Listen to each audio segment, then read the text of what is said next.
on this session on Revelation was on November 10th. And it was with Rabbi Stephen Abraham and Rabbi Emeritus Azriel.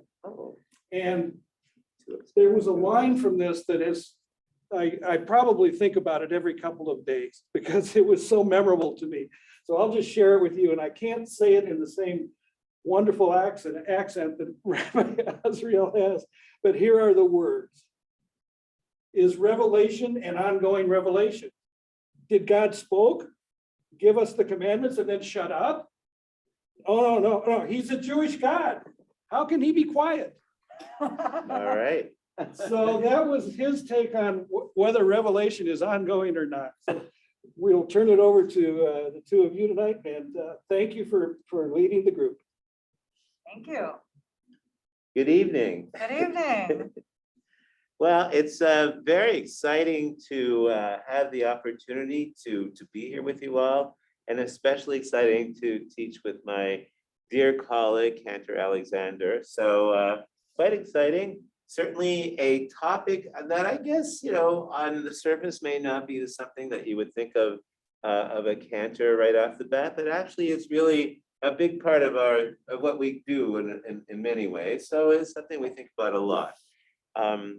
And that in Revelation. And it's also one of those things where we could just, probably each speak for a minute and let you all go home. Which, We'll find a way to fill the hour. right, but yeah, and since we're cantors and not rabbis, we might be capable of doing that. However, we'll try to give you a little bit more information than that. So I think the way it works is that we're each going to try to give you the perspective of our respective movements, and then we'll kind of leave some time for both dialogue between the Cantor and myself, and of course between y'all and us as well. So I think that's the plan, right? Yeah. Assuming that we had a plan. All right. So I'm gonna endeavor to share my screen so that both the people sitting here and the folks at home can, well, not that big. Oh, let me know if you're getting motion sickness. Yeah, just a Trying little. to find a happy medium. Good. It's a Jewish thing. You can't ever find it. So before we start with, I kind of threw a text up there just because I was anxious to see if the screen sharing would work. I want to say that, in terms of Revelation, like everything else, when you ask what is the conservative movement's perspective on a particular topic, most of the answers, depending on the topic, of course, are going to be, it depends. Because the conservative movement is not monolithic by any stretch of the imagination. We are united in many ways, but when it comes to something as esoteric, I guess, as Revelation, there are a whole spectrum of understandings of what that means and how that applies. And so, asking for what's the conservative movement's view on anything. I remember back when I was back in the seminary, when there was a debate amongst the conservative rabbis as to whether cheese had to have a hechsher, whether it had to have a kosher certification. The parameters of the discussion are not really important right now, but the teacher of our class said, you know what you want to do is go ask, if you want to know if you're allowed to eat a particular kind of cheese, find a rabbi who really likes cheese and ask that rabbi. So, that's kind of how we roll. But when it comes to Revelation, that's really not going to be a satisfactory answer. So I have a couple of texts that we can look at. So the first text we're looking at is a excerpt from Emmett Emunah, which, as you can see on the screen, is a statement of principles of conservative Judaism. It was published by the Jewish Theological Seminary of America, which, as you may know, is the educational hub of the conservative movement. So that's where rabbis and Hazzanim, Jewish educators, that's where we are all trained. And of course, the Rabbinical Assembly is the, I guess, union for can't think of a better word, but it is the a gathering of all conservative rabbis. And so together they came up with this booklet. It's not very thick. It's about an inch thick. And it's in Emmett Emunah, means truth and belief, right? Of course, it's a quote from our Siddur, but and so let me read you what is, or you can read, well, we can read together. I could sing it, but I don't know if it's a good idea. So that's kind of the joy of being a Cantor. If you can give us a text, we can sing it. All right, so the single greatest event in the history of God's revelation took place at Sinai, but was not limited to it. Some of us conceive of revelation as the personal encounter between God and human beings. Among them, there are those who believe that this personal encounter has prepositional content, that God communicated with us in actual words.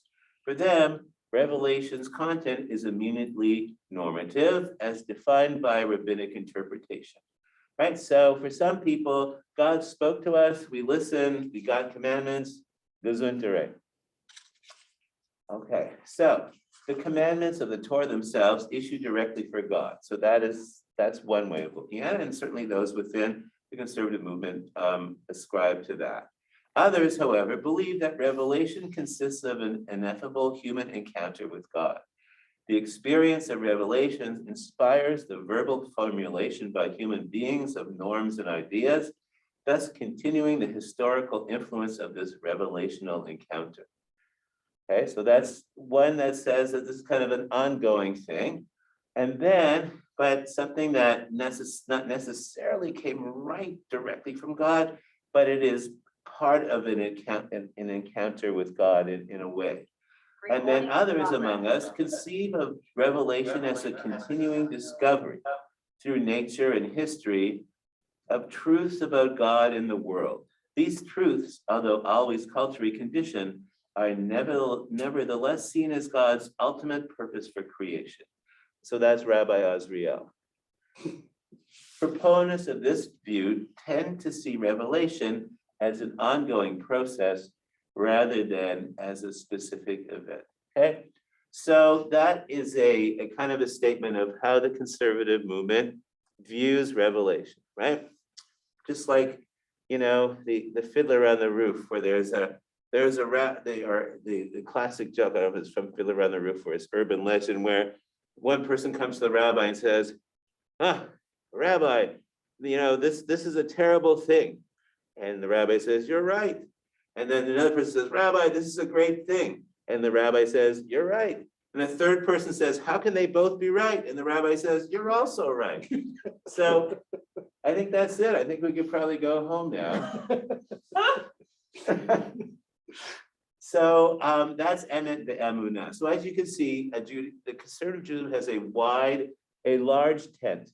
And you can be a conservative Jew and believe that God took, that Moses took his steno pad out and God sat and dictated the entire corpus of the Torah, the prophets, the writings, and all of Jewish law.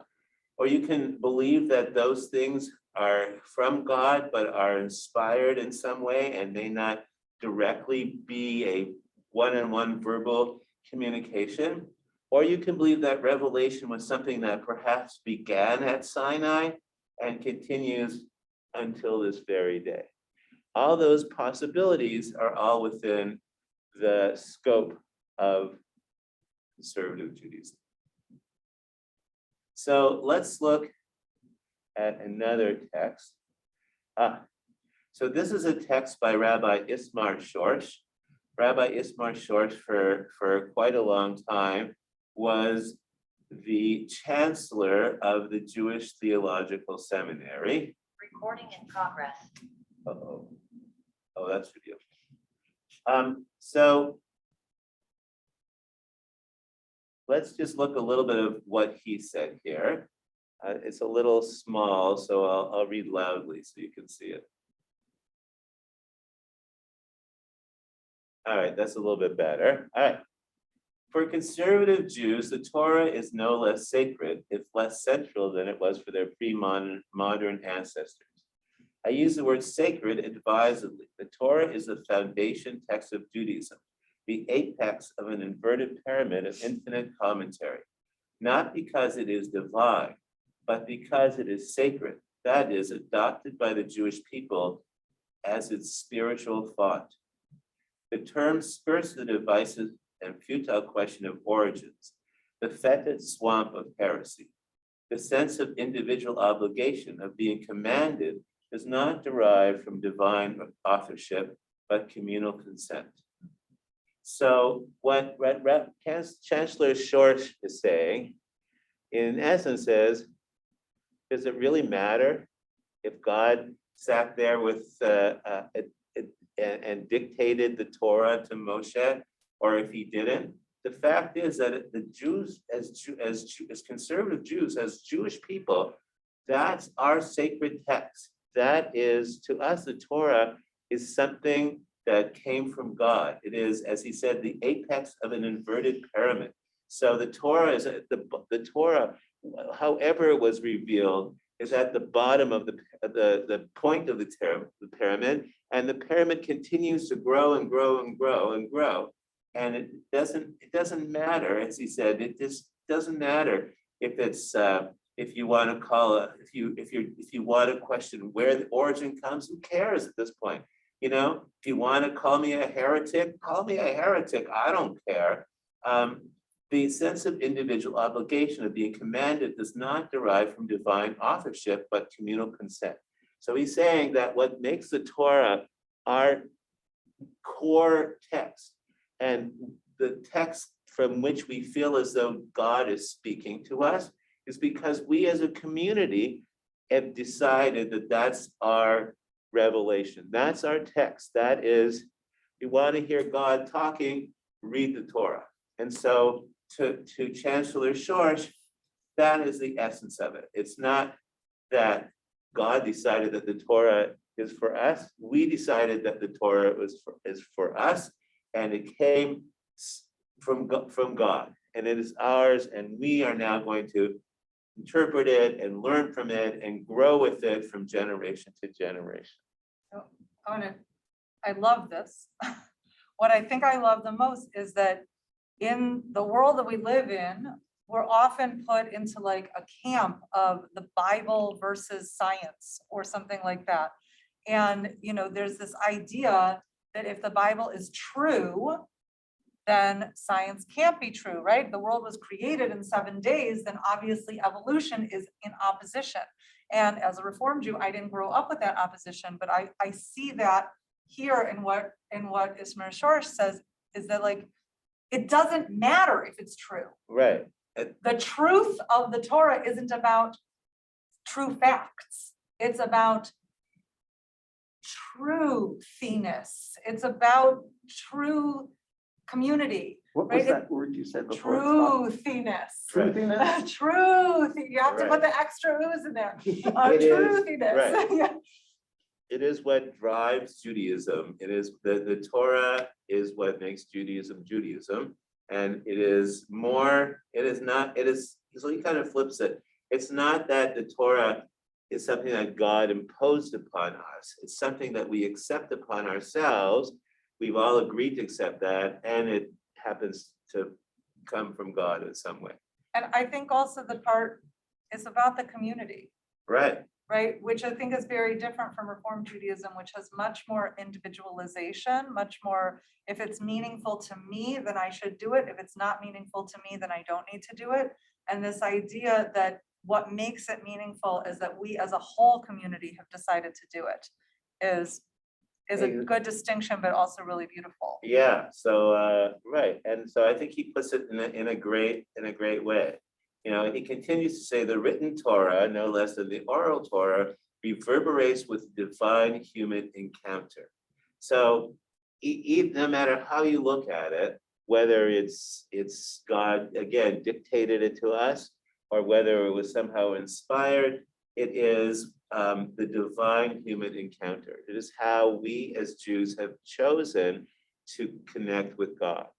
And I think that is the essence of the conservative understanding of Revelation. If you had to pick one to pick, right? So I think that's good. I just want to show you one more text quickly.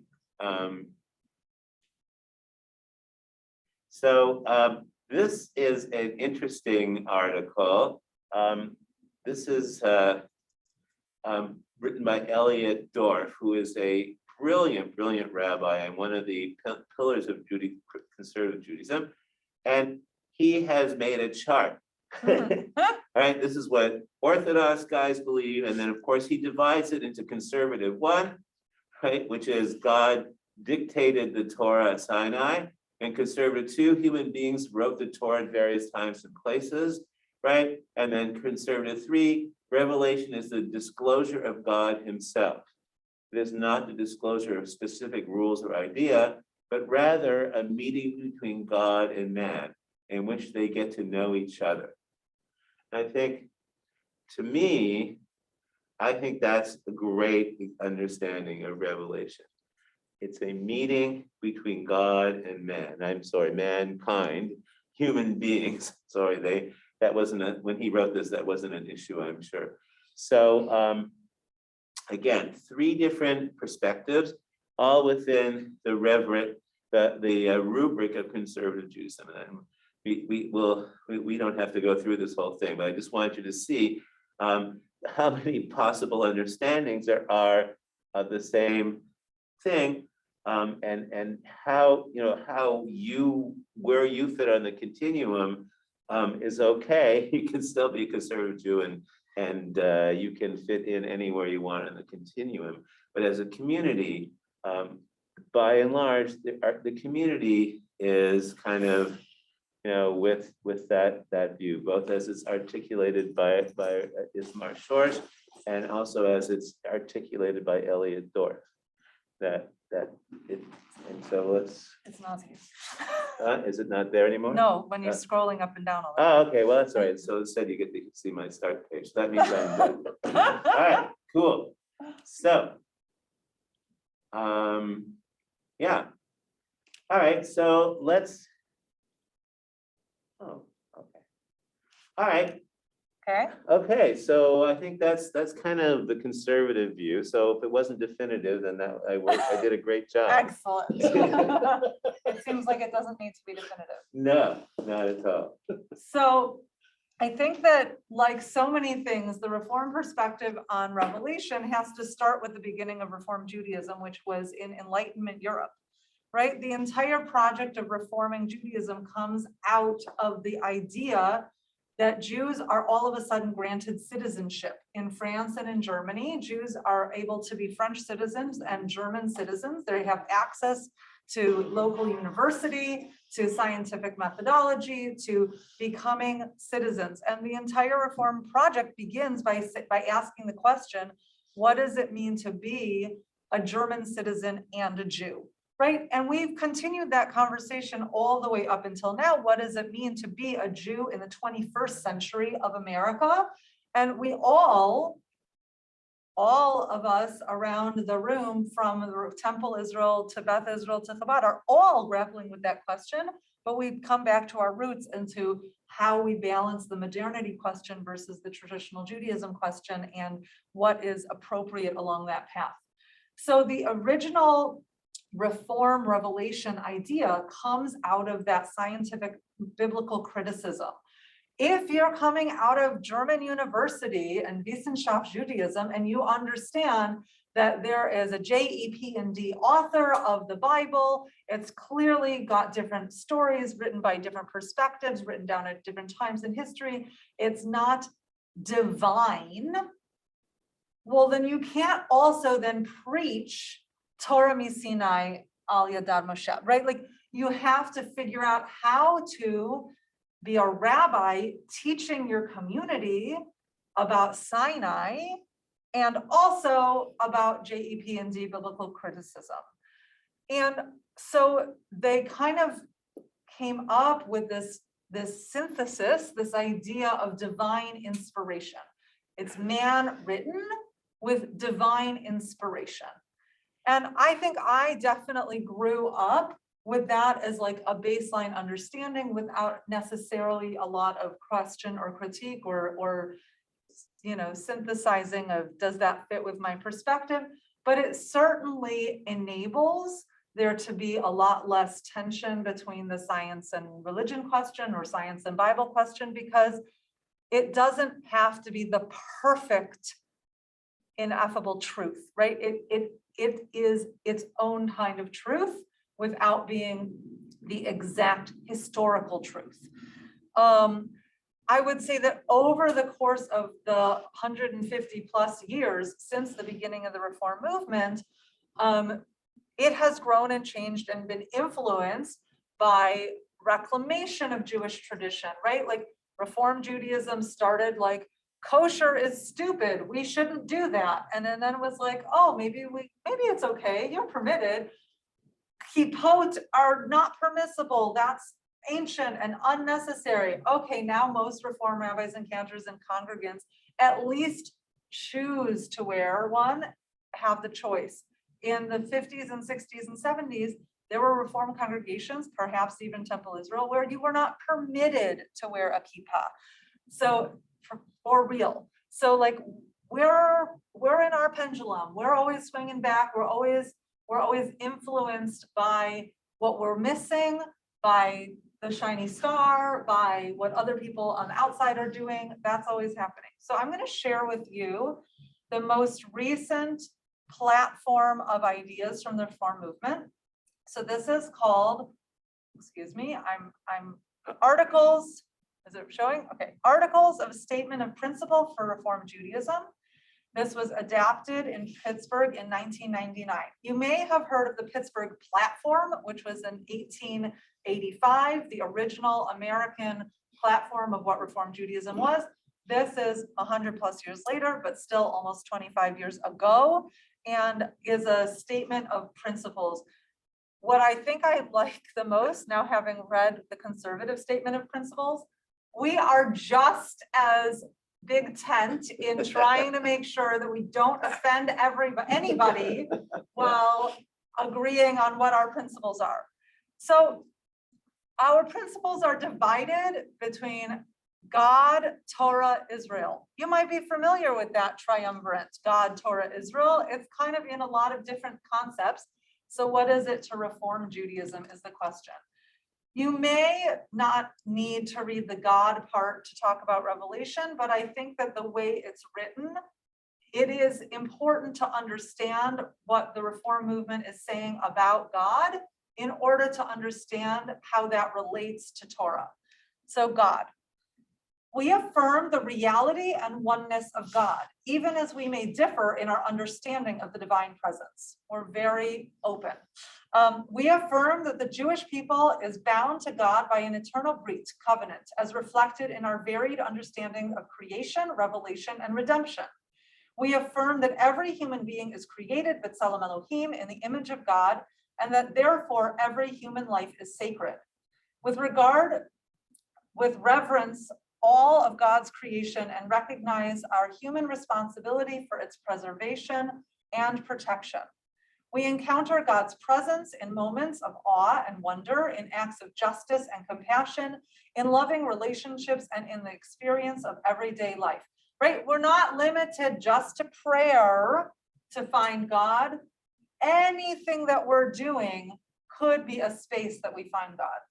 We respond to God daily through public and private prayer, through study, and through the performance of other mitzvot, sacred obligations, ben adam lemakom, to God, ben adam lechavero, to other human beings. We strive for a faith that fortifies us through the vicissitudes of our lives, illness and healing, transgression and repentance, bereavement and consolation, despair and hope. We continue to have faith that in spite of the unspeakable evils committed against our people and the sufferings endured by others, the partnership of God and humanity will ultimately prevail. We trust in our tradition promises that although God created us as finite beings, the spirit within us is eternal. In all these ways and more, God gives meaning and purpose to our lives. So that's our understanding of God. Nowhere in there did it say God spoke the words of Torah. It's a very broad understanding of God, and it has a lot to do, our understanding of God has a lot to do with our commitment towards humanity, right? We understand God by understanding that humans are in God's image, which impels us to behave in certain ways towards human beings. Those are intertwined in our understanding of God. Torah. We affirm that Torah is a foundation of Jewish life, right? We're not starting with we affirm that Torah is the word of God. We affirm that Torah is what centers us as Jews. We cherish the truths revealed in Torah, God's ongoing revelation to our people and the record of people's ongoing relationship with God, right? We take it in 1999, we take it as common, as normal, that revelation is ongoing and that our people is part of an ongoing relationship. This is not a shocker. This is not anything new that should cause controversy. This is 1999 normal. We affirm that Torah is the manifestation of Ahavat Olam, God's eternal love for the Jewish people and for all humanity. We affirm the importance of studying Hebrew, the language of Torah and the Jewish liturgy, that we may draw closer to our people's sacred texts. We are called by Torah to lifelong study in the home, in the synagogue, and in every place where Jews gather to learn and teach. Through Torah study, we are called to mitzvot, the means by which we make our lives holy. So Mazel Tov, you're fulfilling part of your mitzvah, lifelong Torah study.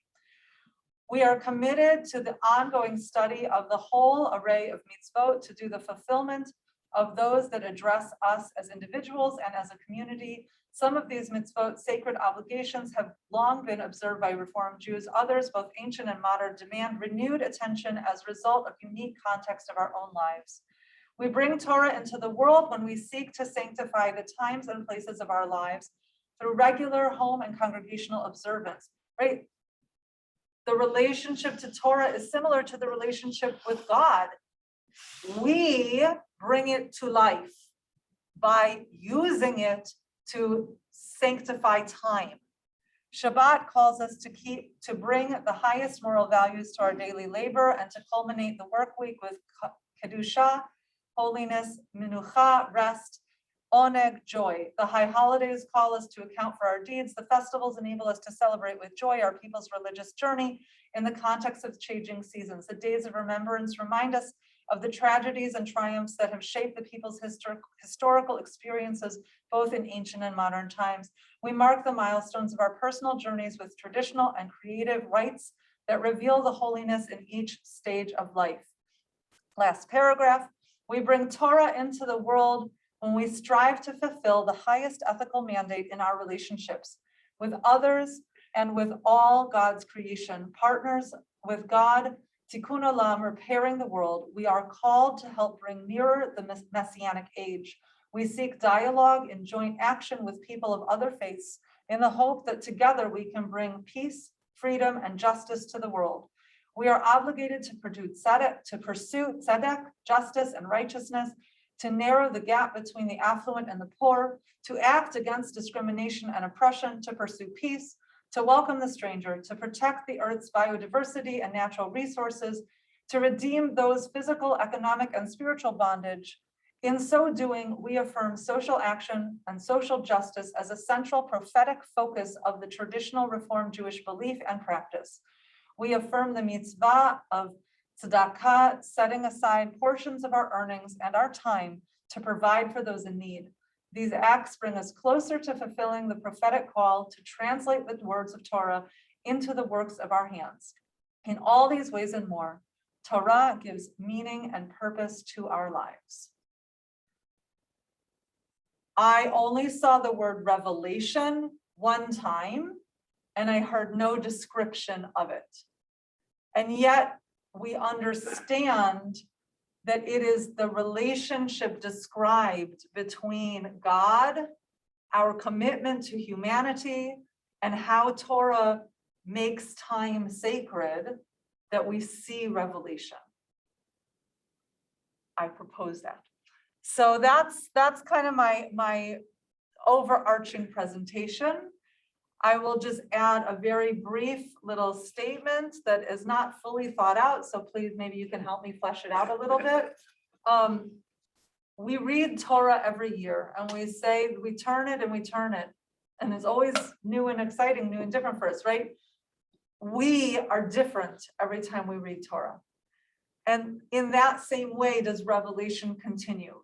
The world is different. We are different. So when we speak of a continuing revelation, as our feminist teacher Rachel Adler teaches, when we speak of interpreting Torah through a feminist lens, it's not that we're changing Torah, it's that we're understanding because we are different. We are understanding God differently because we are different than the Jews of 2,000 years ago or the world of 2,000 years ago.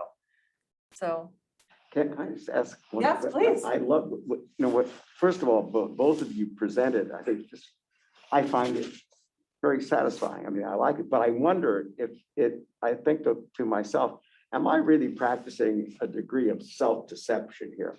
Because, and then even the documents to a degree, in the sense that it's saying that, yeah, we have our own way of looking at Revelation, but yet there is no affirmation of an actual supernatural being saying, this is what you do. And that certainly is, traditional Judaism.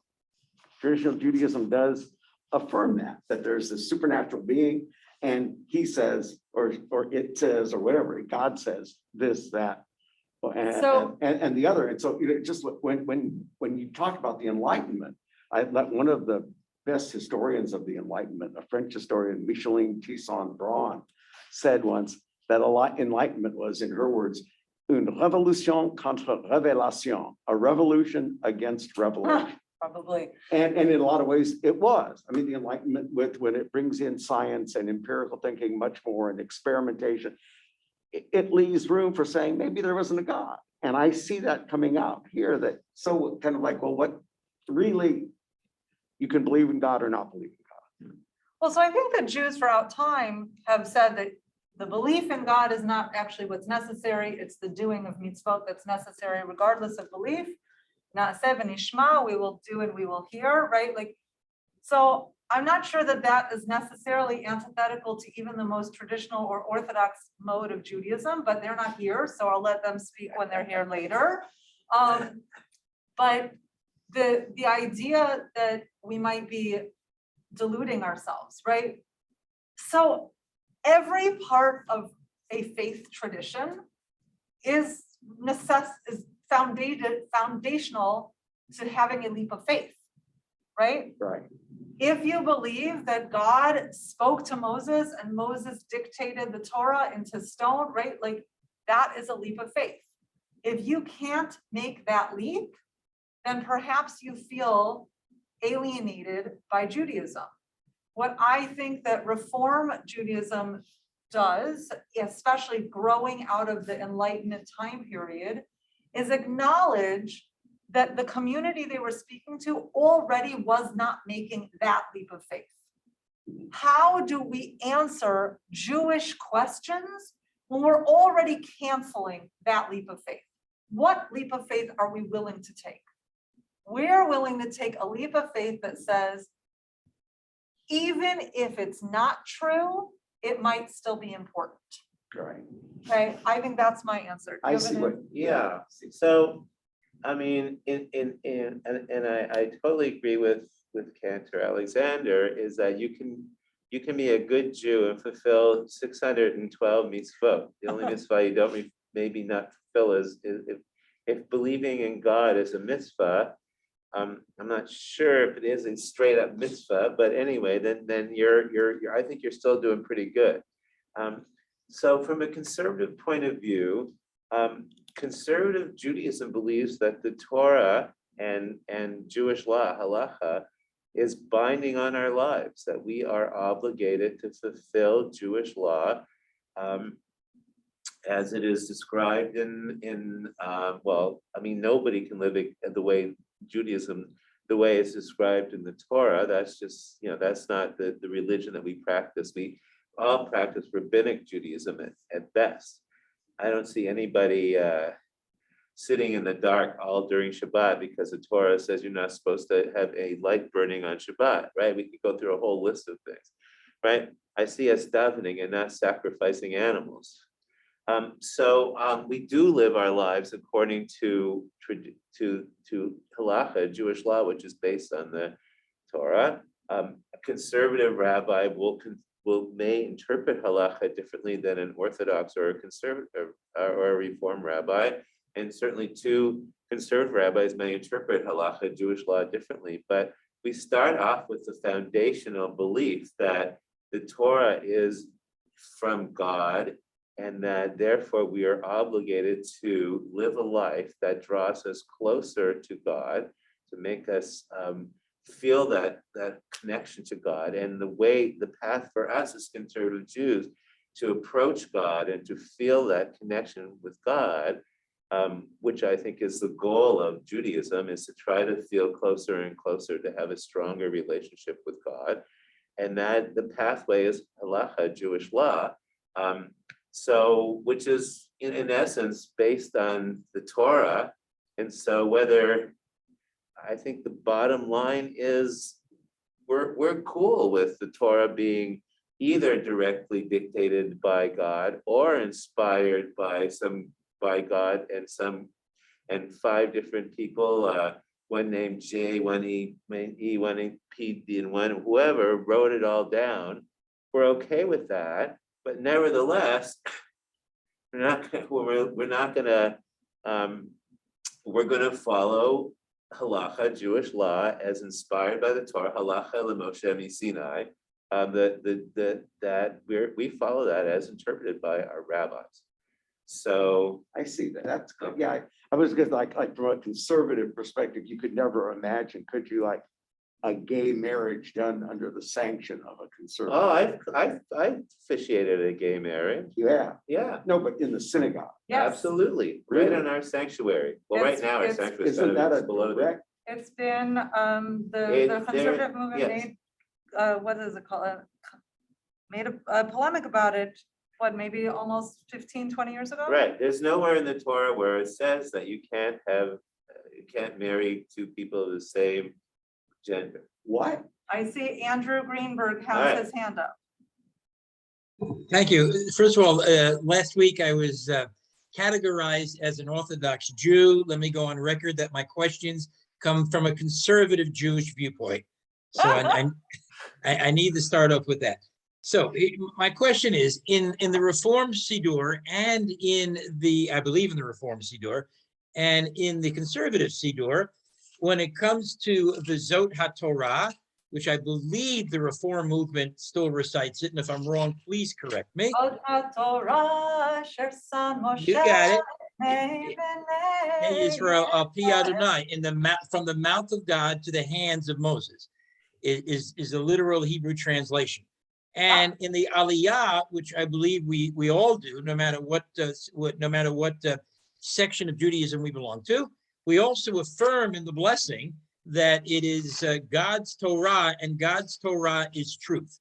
So my question is, if there is a discrepancy in thought process and belief, which certainly has a right to do, why aren't the various prayers changed to reflect the options instead of the words reclarifying ancient Judaism? Excellent question, especially for the Hazzan. And I say that because melody and tradition and finding home is a really big reason why. So I'm going to use a completely opposite example than what you just gave, and that's Kol Nidre, right? If we actually understood literally Kol Nidre, and at points in Reform history, Kol Nidre was taken out of the high holiday machzor, removed because it theologically didn't work with where we existed. We could not pray that we be removed from our oaths. That didn't fit with our sensibility of our obligation as patriotic Americans, okay? But that melody, but drew us but back the- in. Yeah, But the difference lies in the fact that Kol Nidre is a man-written prayer. Okay, it's not found in the Torah. In the But- Torah, it says God There's gave a the Torah. Torah. Andy, I don't think the Torah blessings are in the Torah either. You're I right. don't think that either of the examples right, you gave thank us you. in the Torah. That confirms my point. So why aren't they changed? I think Cantor Alexander answered us. So there's two answers to that. I think the answer that she was giving you is that our liturgy has a sacred character of its own, and that the comfort that we have with our liturgy and the ability of our liturgy to allow us to feel a connection to both our community and to God surpasses the need to comb through the liturgy with a fine-tooth comb to make sure that every passage 100% agrees with the theology of everybody in the room. That's not possible. Now, that being said, there are some parts of the Siddur, both the Reform and the Conservative Siddur, where the liturgy has changed because our rabbis felt that there are points at which there is no way that as conservative Jews, we can in good conscience, for example, pray for the reinstitution of animal sacrifice. There's no way that that conservative Jews as a whole can pray for that. And so any reference to animal sacrifices in our Siddur are couched in the past tense.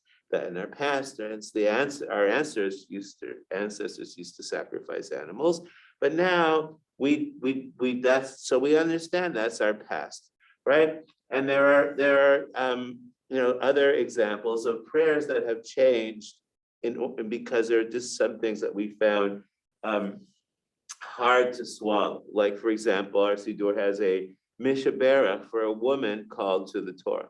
That's something that you would never see in an Orthodox Siddur, but because we're an egalitarian community, we couldn't imagine a Siddur not having that mishaberach in it.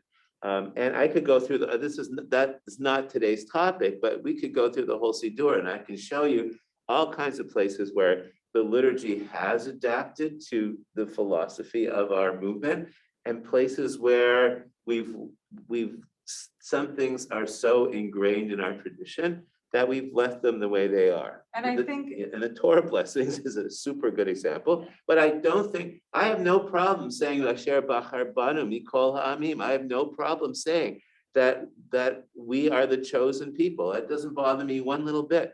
I don't have any problem saying Zota Torah Asher Sa Moshe, that God did write the Torah in some fashion that somehow was communicated to us, maybe through Moshe or whatever. I don't have any problem with that. And I don't think conservative movement has any problem saying that. Doesn't mean that, again, going back to the beginning of our discussion, that isn't to say that the Torah was dictated word for word to Moshe. Right.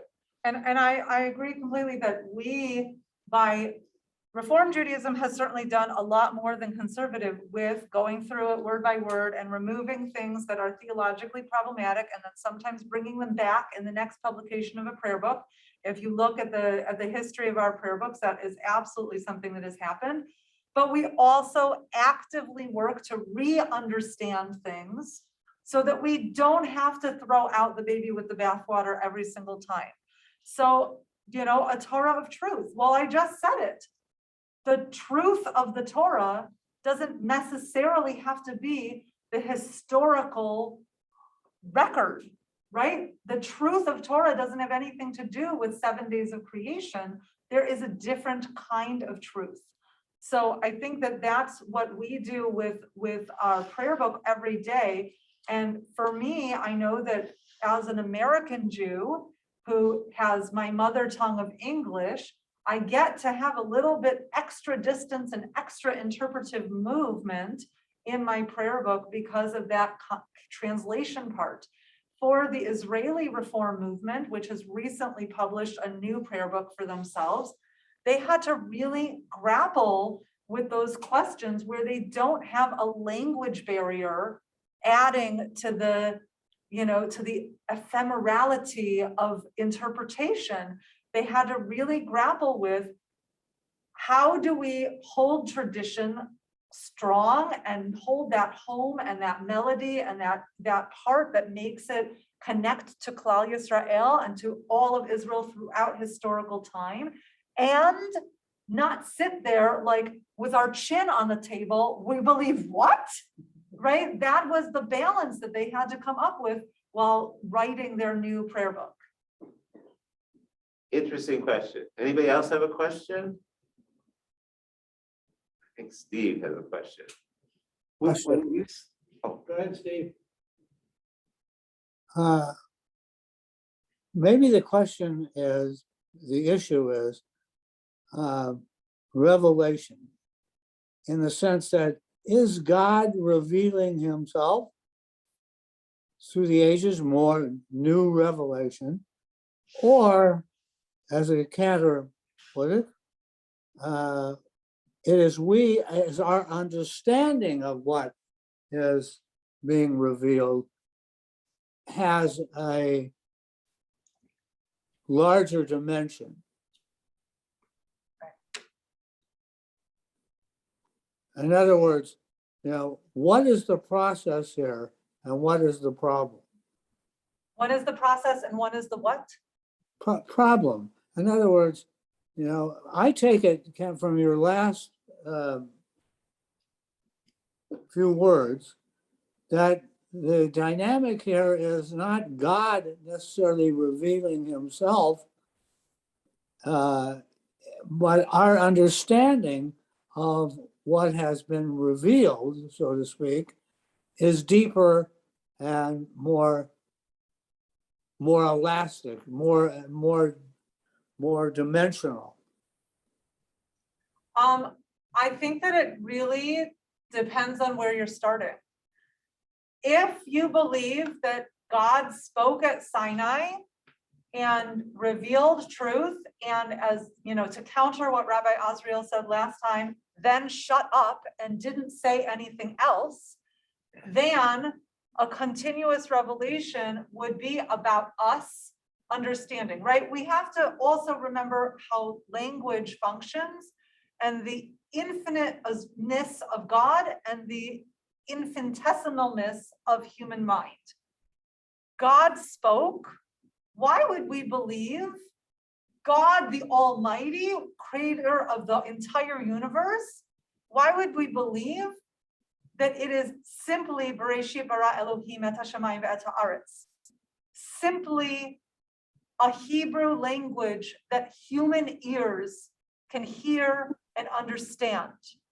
We're limited by our own brains and our own imaginations to think that that is the totality of God's word. And I think that's true even if you believe in continued revelation, that God continued to talk after Sinai. But all the more so if you only believe in a revelation that happened once upon a time. But I don't know if that's a problem. It's not a problem for me. So it may be a problem for somebody else to solve, but it isn't problematic to me to be understanding revelation new and again in every generation. What do you think, Hazzan? Well, I mean, the reality is, it should be both. It should be that our understanding of everything is developing as we, as humanity develops. I don't want to use the word progress because you could argue that in any direction, but we're certainly developing.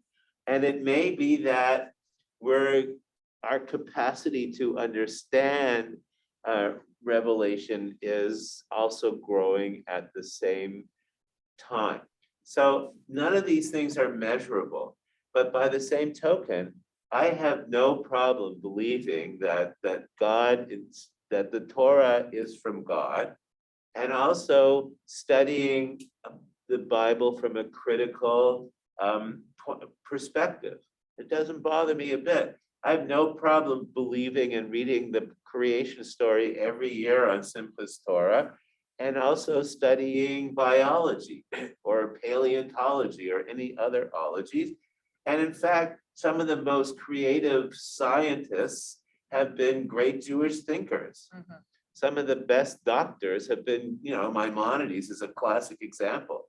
So I think that it's certainly, I don't know, just to speak of Judaism as a whole, we've never been so worried about challenging our dogma that we weren't willing to learn on in any capacity from any different subject.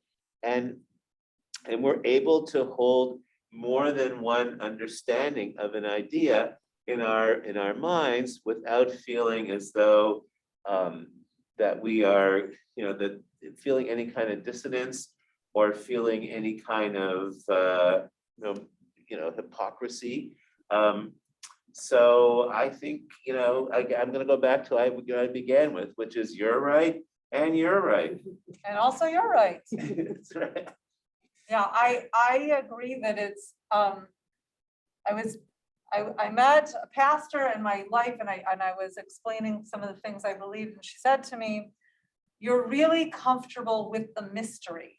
I'd never heard that before. I think that may be like a very Christian kind of notion, but it felt very true. I'm very comfortable, and I think that in general, comparatively to religions that I'm not a part of, we are, as Jews, more comfortable with the mystery.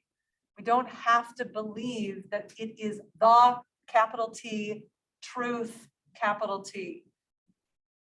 It's our truth.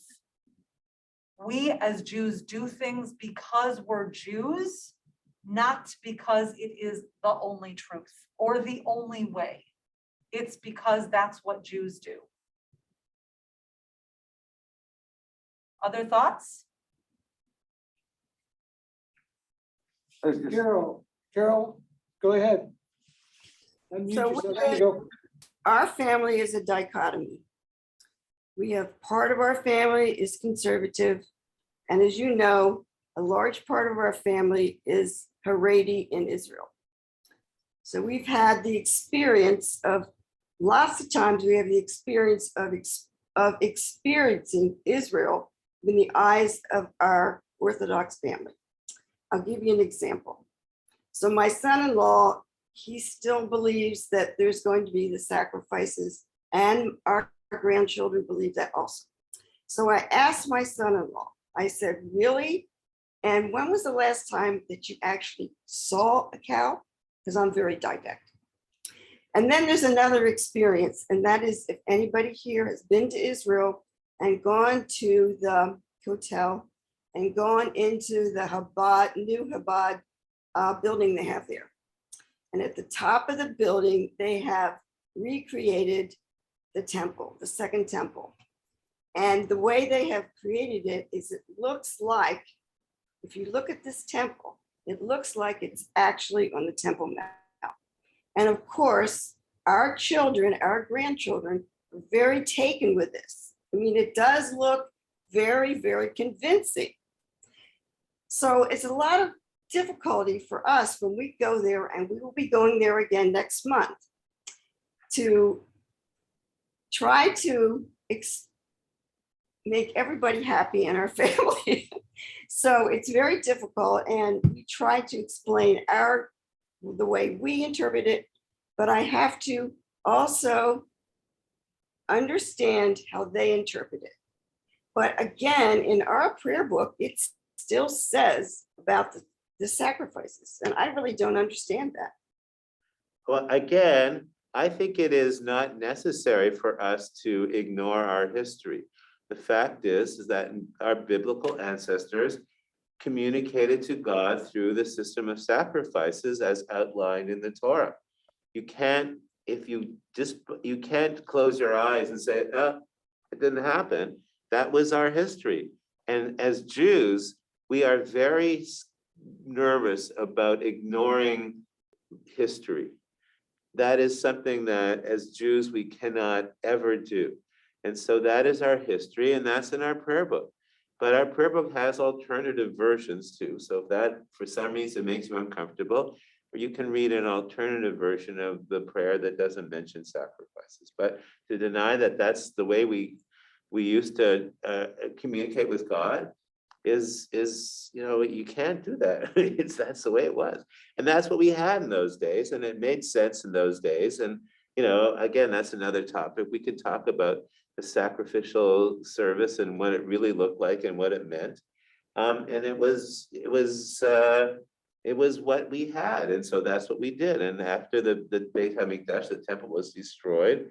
And great sages said, well, we either got to give it up or we have to come up with something better. And they came up with prayer. But even our prayers are at the same times as the sacrifices. You cannot divorce our history or our liturgy from a conservative point of view, totally from the sacrificial cult that existed and that our ancestors followed, that we read every year in the Torah. We read detailed descriptions of it in the Torah. So I don't know, should we skip those parts of the Torah? But it does say that we will be doing this. It does say that. Not in a modern conservative prayer book, not one published since 1960 something. If you find that, I'd like to see it. I think I've studied the prayer book pretty thoroughly. I've only seen that mentioned in the past tense. So I'd be very happy to see where it says that. But I've never seen that. It's in the chapel siddur. It's in our chapel siddur. And this is Okay. And it says in our chapel That's it. siddur that we pray for the Yep, return right. of the sacrificial service. That's it, yeah. I have never seen it. Okay. If I'll it does, show- then it's not part of the liturgy that I've studied. Okay. Anyway, that's not really how we roll, and that's certainly not the I agree. official liturgical position of the conservative movement, and certainly not in a normative way. Yeah, so I think Maybe it would be appropriate if you would each just take a minute to summarize what your thoughts are about the topic now that you have had the conversation. Well, I certainly enjoyed learning about, Revelation with you, Hazzan. I think that, we're not so far apart, but we're not exactly the same either, which I think is pretty good statement about Reform and conservative Judaism in general. We're not so far apart, but we're not exactly the same. And I think that, it's okay to be comfortable in the mystery. It doesn't make everything wrong just because one thing is wrong. It doesn't make everything wrong just because you're not really sure. It's okay to just try to absorb what is meaningful to you, or as the quote that I so love that you brought up, what is meaningful to the community because of the community. right. So I think once again, as Cantor Alexander so eloquently put it, conservative Judaism, Reformed Judaism are not that far apart in many different ways, but subtly there are differences, which is great because now you have a choice as to what fits your understanding of the world better. And I think the answer is that ultimately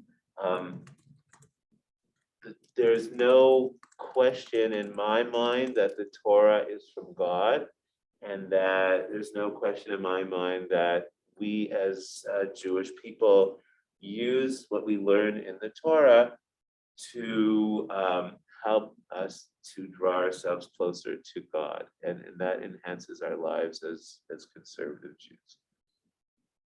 Thank both of you. I feel very fortunate to have been here tonight to hear your teaching. It has a nice blend with the first part. So those of you who might not have heard the first session of this, be sure to go to YouTube and watch it, because these two sessions really blend together extremely well. So thank both of you.